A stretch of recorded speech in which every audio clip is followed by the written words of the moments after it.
What is going on, team? Today I want to share with you how to make sure that when you go on holiday, when you go traveling, when you go away on vacation, you don't undo all your progress and you lose fat. My name is Niam, and over the last few years I've lost 50 kilos, and that was my mission, to help as many people as possible lose weight, get fit, get healthy and become their best self. Something that I found really difficult, especially in my earlier years of being in a calorie deficit and dieting, was going on holiday. I would be really regimented and disciplined for 12 weeks, 10 weeks, 8 weeks, and then the next holiday would come up and it would be with my family or my friends. It would be a switch in my mind. It would just flip, and I would go into this holiday and I'd be like, time to go all out, mate. I would be this new person, this new identity, this new guy when I was at home.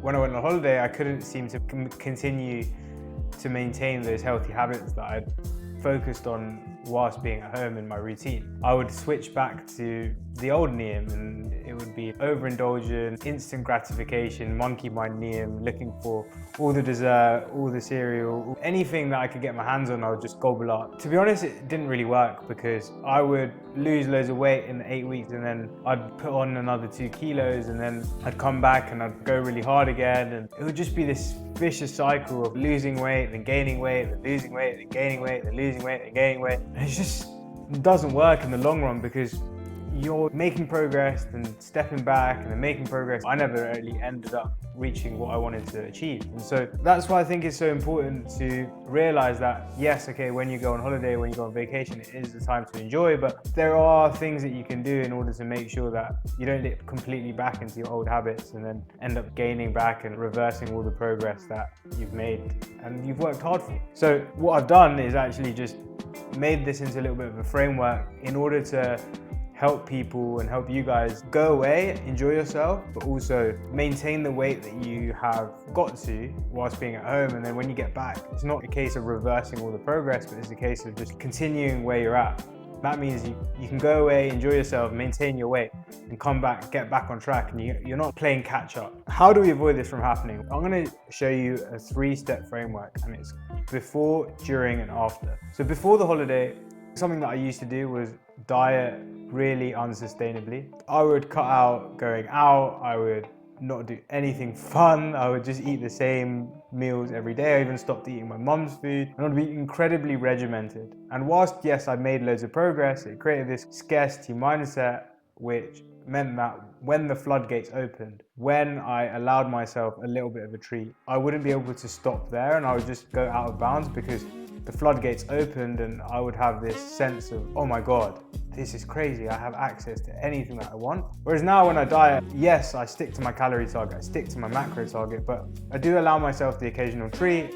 I still go out for meals, I still eat my mum's food. So when I do go abroad, it doesn't feel like such a novel thing to be eating a croissant. I can just be like, yeah, right, it's just a croissant. I think that helps my relationship with food. It means that when I do go away now, I don't feel like, oh, this is the only time that I'm going to be eating this food and I'm not going to be able to have it afterwards. It doesn't create this binge restrict cycle. So that is important before you go away. Diet sensibly, be in a calorie deficit, but include things that you love, so that when you do give yourself periods of letting loose or going on holiday, it's not just a complete whitewash of extra calories when you don't really need it. During the holiday, so I would say that this can be split up into 3 areas: nutrition, training, and activity. So nutrition wise, I would say try and stick to a similar structure that you have. So if you're eating 2 to 3 meals at home, then try to just stick to that structure. Don't start having loads of snacks, or don't completely change the structures that work for you at home just because you're on holiday. Like, there's no need for it. Fill the time up with fun things on holiday that you can do. And sometimes you'll even end up eating less. That's actually what makes a more meaningful holiday. Spending time with friends, doing cool activities, not just eating and drinking the whole time, because you'll look back and you probably won't be like, oh, that was the coolest thing. You'll look back and be like, oh yeah, I went quad biking, or I did whitewater rafting, or I climbed and did that hike. Those are the things that you remember, not just eating breakfast, having loads of pancakes. So enjoy the food that you're out there, but try to keep a structure, or try to fill up your time so that you don't feel like you need to eat all the time. Another thing that I would say is try to prioritize protein. If you can find protein wherever you are, in your meals, when you're out and about, try to still have those high protein foods, because Protein is satiating, and if protein is satiating, it's going to prevent you from overeating. If you have 500 calories worth of chips versus 500 calories worth of chicken, that 500 calories worth of chicken is 100% going to fill you up way more than the chips. So it's just a better option to have, all right, enjoy the chips when you want, but still remember the habits that you've built when you're at home, and then carry that through to your holiday. You're probably just going to enjoy the food the same amount. So you may as well just pick the protein option anyway. Try and practice mindful eating. Take your time to eat. Focus on the company that you're with.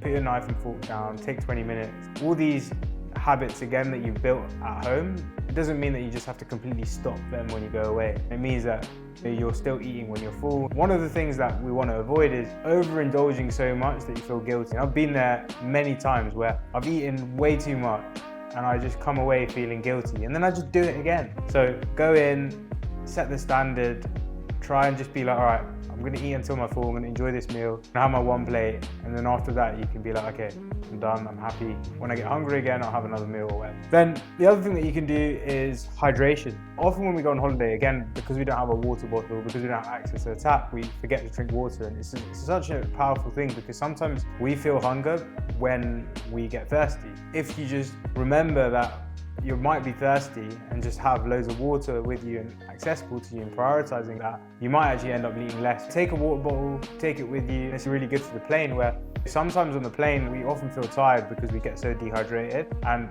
taking a bottle on the plane means that you can get that refilled and you don't have to rely on those little rubbish, small little 100 ml water that they give you, which is pretty pathetic, to be honest. You can get your water bottle filled up as many times as you want, stay hydrated during the flight, and you don't feel like shit when you land. The other thing that I really like to do when I'm traveling is walking.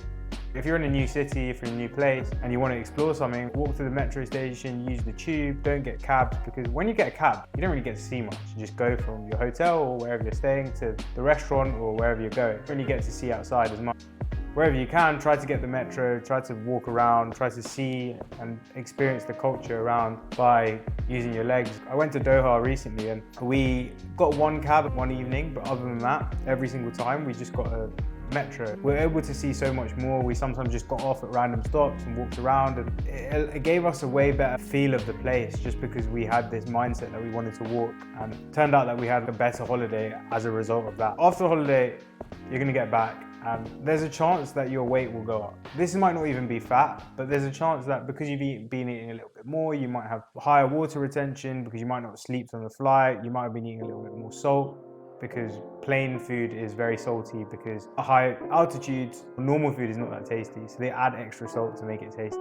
So you might just be holding a little bit more water. I hold loads of water on my legs, and it takes a while for me to lose that fluid. So it takes a week for me to get rid of that. And so I put on 3-4 kilos after every holiday, and it just comes back down. So expect that the scale is going to be higher, and don't make any drastic changes based on what you see on the scale. Don't be like, oh, I need to lose loads of weight quickly, because firstly, again, it creates this idea that when you go away, you can put on loads of weight, and then when you come back, you just have to do a crash diet, which isn't really that sustainable. So just get back on track, do what you normally were doing before you left, and don't get emotionally attached to the scale. Like, the scale will just tell you a number. It's not the be all and end all. It probably will change from when you first weigh in. And so be aware of that. There's going to be loads of random factors that affect the scale. Wait a week, see how it settled down, and then you can assess, okay, how did your holiday go, and did you put on too much? And then we can reflect as well. Reflect on how you think the holiday went. Do you think you overate? Do you think you enjoyed yourself? One of the things I was saying to my clients recently was, if you can go to bed, regardless of what the scale says, regardless of anything, you can go to bed and you can feel happy with the decision that you made, then that's a win. Honestly, that is the best feeling, when you can go to bed and be like, all right, I made the best decisions I could in the moment, and I'm happy with that. I may have enjoyed the ice cream, but I didn't overindulge the ice cream. I may have had the glass of wine, but I didn't have 10 glasses of wine. If you can go to sleep with a satisfied mindset with the decisions that you made, then that's a win, regardless of what the scale says, regardless of whether you put on 1 kilo or 2 kilos, because ultimately, if you just get back to your plan in 4 weeks, you probably get back to where you were anyway. So it's not the end of the world. Anyway, that's it from me. I hope that helps. I hope that clarifies on how to approach holidays and allows you to go on holiday and enjoy yourself, but also not put on loads of weight. If you like this video, check out some other videos in the series. I'm solving 100 fat loss problems in 100 days. So there's lots of content there for you to help you on your fat loss journey. Until tomorrow, peace and go get it.